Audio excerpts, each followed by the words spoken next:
Joining us from Bleacher Report is their lead NBA writer, our friend Howard Beck, here on the Rich Eisen Show. How are you, Howard?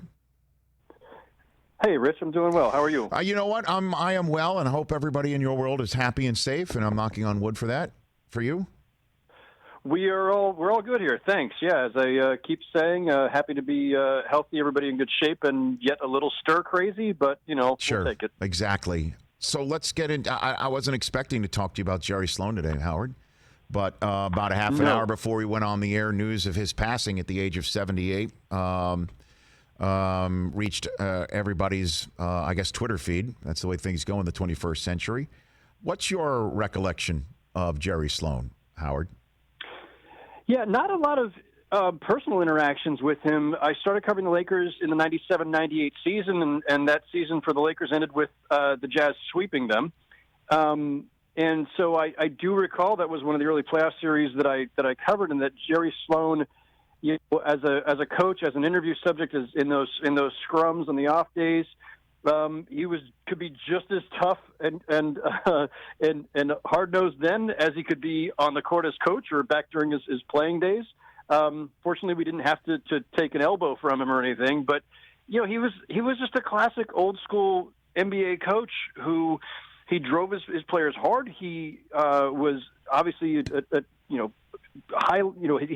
His value system was all about tenacious play, physical play, and when you played the Jazz, any opponent, they would always come away feeling like we just went through like a 2-hour wrestling match, and they'd complain about it and say, oh, they're always trying to force the refs to have to do something, and they play a certain way. But that was all an extension of Jerry Sloan, and you could say that that's partially about Malone and Stockton too, and that's certainly the case. But I think about those teams, it's in the same way that we think about you can't separate Jordan and Pippen from Phil Jackson, that Malone and Stockton, it should be Malone and Stockton and Sloan, that I think those three men, their mentalities, their styles, their approach to the game meshed perfectly, and that was what created the personality of those Jazz teams that were in the playoffs, for, whatever, I think 15 straight years under Sloan. Yes. And, he had this, the basic thing with him was this. There was that crusty, kind of hard exterior, but a heart of gold beneath it. He cared deeply about his players and those around him. And, when he was away from the court, as feisty as he could be out there, he was somebody who, really made deep connections with people and cared deeply. And he really, encompassed all that full spectrum. And we got a little glimpse of the old school nature of Jerry Sloan in The Last Dance just this past weekend when the Jazz were prominently featured because those were the last two championships of the Jordan era were at the expense of Jerry Sloan's Utah Jazz with the Mailman and Stockton and the rest, et al., where he reacted with surprise at the low total of points, what was it, 54, 56 that they had in an actual NBA Finals game, kind of using this, one would assume, as a way to tweak his team through the press, or he legitimately just was so focused on the X's and O's in each possession he didn't notice the score, which is kind of a surprise. And the other one is that he reacted with surprise that Jordan was sick. He didn't know that Jordan was sick when they mentioned after Jordan torching them in the so-called now flu game or now food poisoning game. Do you think he really didn't know those things back in the day, Howard? Rich, I mean, other people know him better than I do, so I don't want to presume too much. I would just say my impression of him back then, covering him as a beat writer for the opposing team and being in press conferences at times with him, and then seeing some of that footage again in The Last Dance, I always took that as he's got this very subtle, wry sense of humor, and he likes to deadpan things. Rick Carlisle does that a lot too, where you're kind of not sure, is he messing with me? Did he really not know that? Is he trying to mock my what's going on? And Sloan had that about him too. And so I like I said, I'm not going to claim for certain that I know this, right? But especially with the 54 points, how does he not know that? He's not clueless. He's not, that to me was his kind of wry sense of humor. Like, oh, gee, that bad, really. So, how about the Last Dance, Howard? What did you pick up from it? What did you learn? Since again, it's amazing. It has been the top stories, not just in the NBA world, but in the sports world, as we're waiting for sports to restart again and get through all of this. It really, the relitigation of the '90s basketball scene has been intense, as it was to live through it and report through it. What did you glean from The Last Dance, Howard? Well, I mean, overall, I loved it. I mean, I thought it was phenomenal. It was entertaining. It was eye-opening. It did give us some new perspectives. Look, there's not going to be some deep, dark secret that you're going to find out 20 years later, most likely. But the importance in doing something like this is to lend a different kind of perspective, and we got two elements of that. One, all the behind-the-scenes footage that we were all looking forward to, which I think absolutely delivered. There were some really interesting moments that NBAE had captured that had been sitting in the vault there all this time. And then the contemporary interviews with Michael, with Phil Jackson, with Pippen, Horace Grant, everybody, and to get their modern-day reflections. And I know, look, there's a bazillion critiques of it and different things that people think, well, it was too tilted this way, or it was too much about, just buffing up Michael's image or all this stuff. I get all that. I think that it delivered what it was supposed to deliver. It gave us the footage that we hadn't seen before. It gave us new insights and raw candor from Jordan. And you don't have to like all of it. You don't have to agree with his definition of leadership, for that matter. But to hear him explain it, this is what he passionately believes, this is his worldview, that's fine. I don't have to buy into it. But I like getting to hear it directly from him. So I thought it was fantastic. I did too. And again, it left me wanting more. It left me wanting several more episodes. From what I hear, there's a ton of stuff from Jordan's years as a kid that they didn't even touch on. I guess a lot of stuff from what would assume is that long read that Wright Thompson posted on ESPN this week about Mike becoming Michael. And I'd love to see more stuff about, however, the way this team actually did get broken up. And there seems to be some arguments on that front still, Howard. Yeah. And this is what I mean by, 20 years later, we're not getting there's not going to be some massive revelation. I think we're still getting a lot of just the conflicting accounts of why things unfolded a certain way and all of this. The great Sam Smith, who, of course, chronicled the Bulls for the Chicago Tribune through the Jordan years. Yes, and that book, the Jordan Rules. The Jordan Rules. Again, that is, what Horace Grant was arguing about Jordan, incorrectly labeling him a snitch. And the sourcing of that book from 1991 is a source of angst in 2020. That's amazing. Yeah, it's incredible. I mean, it just shows that, obviously Jordan can hold a grudge a long time. And Horace insists he was not a source for that. And, I don't know that it should matter anymore. The book was an accurate portrayal or insight into how Jordan's teammates viewed him, among other things. And he was that was the first time everybody learned, all right, yeah, there's this charismatic, larger than life figure that the whole country's fallen in love with, but there's this dark side and the way he can treat people around him and the way he drives people. And again, I don't think that the Last Dance went out of its way to try to justify any of that. It gave Michael his voice to explain why he did things the way he did, and it gave his former teammates voice in saying, yeah, but he was a bleep. He was this, he was that. It was tough. I don't think it glorified it in any way. I think it gave the full picture. There's a lot of aspects of that where I think people reacted to The Last Dance in a way where they were looking for, well, you're trying to portray Krause this way. You're trying to give Michael, because they know that Jordan had a hand in this whole thing because he had to sign off on the use of the footage. But I think the director, Jason Hare, did a fantastic job in balancing all that. Are there areas that they weren't going to go? Yeah, probably. Are there areas they could have gone? Of course. You could have. There's a 50 other different subjects you could have gone on about, or you could have taken certain things that they spent 3 minutes on and spent a full hour on. You can't cover it all. But on balance, I think they hit the most important things, and they gave us a well-rounded perspective. Howard Beck here on the Rich Eisen Show from Bleacher Report, senior NBA writer. What's going on in Adam Silver's office today? Walk me through what you think's on the agenda of the commissioner of the NBA on this very day, Howard. Obviously they're trying to move toward resumption of the season, whatever that may look like and wherever that may be. And it certainly sounds like it's heading toward a split thing where maybe the Western Conference teams are in Vegas and the Eastern Conference teams would be in Orlando.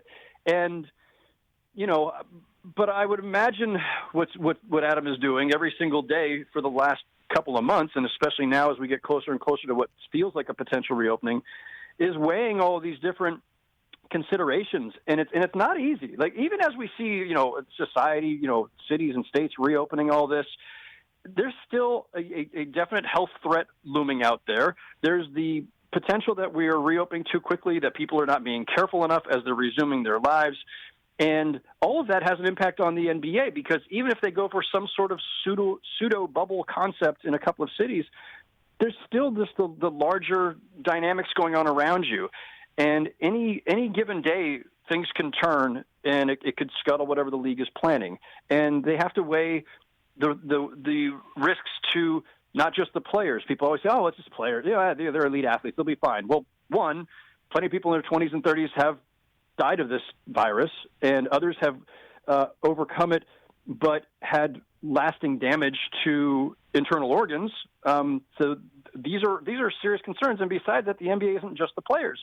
It's coaches who are older, some of whom up in their 60s and 70s, and it's other team personnel. And so there's just so many things that Adam Silver has to weigh, whether it's what the owners want to do, what the players are willing to do, coaches, referees. It's a lot of constituencies that he has to account for in figuring out what's the safest way of doing this, and while still preserving some integrity to the season. So what you're hearing is Disney World for East, Vegas World for West, and do your best to quarantine everybody during the period of actual play. That's what you're hearing right now, Howard? Well, that has been the I think Mark Lasry, the co-owner of the Bucks, was on record on CNBC yesterday saying that I hope I'm remembering and attributing it to the right place. So Sure. much has come out in the last 48 hours, but I think that was Mark Lasry's version of it. That's what they're discussing. Now, things can obviously still change, but and we're not going to see NBA play anywhere until at least I think mid to late July, because they still have to first get teams back together and practicing and training. Look, reasonably speaking, it should take 3 to 4 weeks just to get players back in shape. It's been a couple of months, and this isn't the normal couple of months where, like, in a normal off season or even during a lockout, at least during those times, you still have access to gyms. And I know people think, well, they're NBA players, they're all rich and they all have home gyms. Well, no, they're not. They don't all have home gyms, and a lot of them don't even have baskets anywhere near them to shoot at. And a lot of them are in apartment complexes with, no facilities, or facilities that are closed. So it's going to take a while to get guys back in shape. And that's the other health concern. The virus aside, you don't want to have guys come in and start playing before their bodies are ready for it, and have guys, tear an Achilles tendon or a knee. And so there's just a lot that they've got to get done. Yeah, no, for sure. And we did see with the horse attempt at live sports a few weeks ago that, not everybody. I guess Conley, from all his Grizzlies dollars, before he made other dollars, he had his own inside gym, but not everybody else did at all. So, obviously that those are those issues. But is there any, from what you're hearing, monetary impasse similar to what baseball might be experiencing right now? Is there anything on that front that you're hearing, or that's copacetic? That is not the issue. The issue primarily is the health and safety protocols for a sport where guys are literally draped all over each other. Yeah, I mean, it's kind of order of events here. The first thing is, how do we get the league up and running again so that we can minimize the losses, so that there's less of an issue to fight over, but there's going to be there's going to be a negotiation that has to happen. They've already been doing some of that as they go here. But we don't know what the total losses to the league are yet. And that is, partially dependent on when they can get going and how many games they can still stage. And is that going to be some regular season games or just playoffs? And are the playoffs going to be shortened so that you can do it in a shorter time period? All these things are going to have an impact. And then beyond that, Rich, all right, one, when we do see games, it's a given. There's not going to be any fans in the stands. Two, whenever next season starts, if it's October, which would be the normal schedule, or if it's pushed back to November, December, which seems more likely, next season is almost certainly starting without fans too. And if you talk to experts, there's a chance that we don't see fans in stadiums and concerts and all these other things, any mass gatherings, until maybe middle of next year, in which case you're going to have maybe an entire NBA season played with no fans, in which case, again, massive financial hit on that side. And all of that's going to have to be negotiated between the players and the owners, but it's too soon to speculate on how that will play out or how big of a hurdle that is. Yeah, I hear you. Don't you think, though, if the NBA starts its next season this December, that's the way they'll do it from now on? Like literally make that decision? That because if you have a season in December and it runs all the way through to August, how do you turn around one year and say, let's get back to schedule within 6 to 8 weeks? Certainly if I'm not mistaken, we're talking about an Olympics year too, right? So now the Olympics are thrown in the middle of all that, or they basically just tell the Olympics, go with college players this year because that's the way we're doing it. I mean, I understand that there's much bigger fish frying right now, but I'm looking over the steering wheel here, and you hear owners like Cuban saying we should be starting Christmas Day anyway. Do you think that this is a possibility? Possibility. I'm still not sold on it, and I don't know that enough people are sold on it. It's something that the NBA had kicked around conceptually, and ironically, the Sloan conference, the MIT Sloan conference, which happened right before everything shut down. Right. That was when Steve Koonin from the Hawks floated that publicly. Now, the upside is you start in mid-December or late December. You're less competition, less fewer weeks that you're competing directly with the NFL and college football. And then you also get to push a lot of your calendar into the summer when there's not much sports outside of Major League Baseball. And so there's this idea that this might be the better overall model anyway. But to push the calendar that way permanently and put the virus aside for a moment and all the other conflict or the other obstacles in the next few months, to do that permanently means playing into the summer permanently means you're now asking the players to give up their summers when a lot of them have kids who are out of school at that time. That's when families, including NBA players, take vacations. They may want their summers still to themselves and their families. They may not want to have this shift where suddenly that's off the table, and their NBA calendars are not matching up with the school calendar anymore. So that's a consideration, and the players have to sign off on it. The league can't do this unilaterally. This has to be collectively bargained, the schedule. Now, as to whether or not it has to happen this way, listen, the NBA still has enough time. If they want to do this in a way that doesn't impact next season's calendar too greatly, they can do a best-of-3 first round instead of best-of-7. They could do a best-of-3 second round, or they could go best-of-3, best-of-5. They can go top 6 teams in each conference instead of the top 8 if they want to. They can do whatever they want. They don't have to fit in the last 15, 16 regular season games and then playoffs. They can configure this any way they want to and shorten up the amount of time it takes to resume and finish this season if they don't want it to impact next season too much. And even if it does impact next season, Rich, clearly it will affect the start of it at some point because you still have to fit in a draft and free agency and all these things. You can always do it in a way where you can tighten up here and there. Instead of the full week for All-Star break, you could go back to the old way where All-Star break is only a couple of days. You can, put more back-to-backs back in the schedule after years of eliminating those. You can find ways to adjust it so that you could finish a delayed 2020-21 season enough that you could then still turn around and get back on track for the following season. Yeah, hasn't Steve Kerr basically say we're assuming our season's over? We're done. We prefer to be done. We think we're done. We're done, right? I mean, that's what he basically said. And that's totally justified, right. too. I know. You've been off it'll have been like 3 months. If you're the Warriors or the Cavaliers or the Hawks or the Knicks, teams that had no hope of making playoffs, whose seasons were already over, to me, the idea of forcing all 30 teams back, getting everybody back into game shape, to play what basically amount to exhibition games, and then going away. Now, I know in a normal October, you come together for training camp after having been off for a couple of months, whatever, but again, not a normal off season in this case.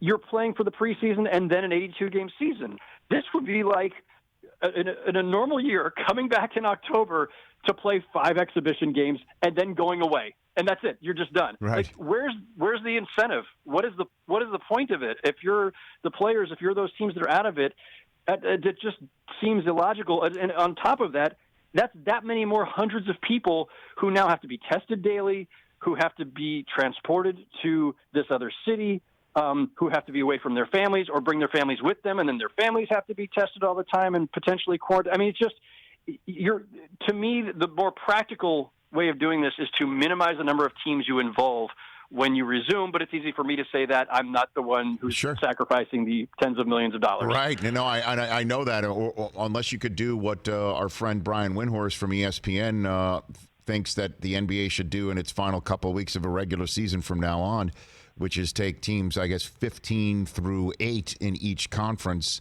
and have them play a tournament to be the 8th seed, to basically become the 8th and final playoff spot team, have them fight that out. You do that this time around. Yes, you do have to get everybody to turn the machines back on, to use the trading places phrase. But and in that respect, I would hope that Steve Kerr means what he says, that they're done, because that means that obviously every single Warrior that was injured, including Klay Thompson, could come back and be the best 15 seed in the history of 15 seeds, right? And then maybe go on some sort of a run, and the Lakers come out of their season as a 1 seed and out of their break as a 1 seed, and here comes a already battle-tested Warriors team. I'm saying this stuff totally knowing that it's a fantasy, but also I'm enjoying this sort of sports talk. You know, for sure. like that could actually be possible, Howard. You know, that's something that you could think about too. I think that, you know, the NBA has everything that you and I could possibly come up with. Right. They have considered over the last couple of months. Sure. They have gamed out all these scenarios on 1,000 different, you know, dry erase boards or whatever they're using these days. Right. And I think the idea of involving all 30 teams in some sort of play-in tournament has a lot of appeal competitively and for the fans, and it'd be really intriguing, especially for teams like the Warriors, where injured players might be back for that. On the other hand, let's think about it. If you're the Warriors and you're thinking about how, you know, this is your gap year, and next year you're coming back with a healthy Steph and a healthy Klay Thompson and a healthy Draymond Green, starting the season with Andrew Wiggins and whoever else you pick up along the way, and you're back in contention, but you want all those guys healthy to do that. So to rush back after 3 months out and to try to get guys up and running just so you can make a run through some play-in tournament at the 8th seed to possibly to take on the Lakers in the first round, I don't know if that makes sense. I think the you know, from a broader view, you would want to say, no, you know what, we're preparing for next season. Like this is not. It's the same thing with Kevin Durant. Why would Kevin Durant, after a year off with an Achilles, rush back to join the 7th-seeded Nets to just to play a handful of games potentially and probably lose in the first round and risk whatever progress you've made? Give yourself the extra few months to really get back in shape. All right, real briefly. So is June 1 a real date? Like, hey, we're going to hear from the commissioner June 1. We're hearing that from Woj. We're seeing that from you know, just the rumor mill as well. What do you think? Everything is pointing in that direction, but you know, these things are evolving, ever evolving, changing day to day, and I would expect that on some level. I wouldn't count on it. I make no hard and fast assumptions at a time like this, but it does seem like we're going to get some clarity soon. Howard, thanks for the call. Appreciate it. Thank you. Hope everybody stays nice and healthy in your world, brother. Always, always. Thank you, Rich. My best to you and Susie. Thank you very much, Howard. That's Howard Beck right here on The Rich Eisen Show. Hey, you watched all the way to the end. Thanks for that. Watch more right here.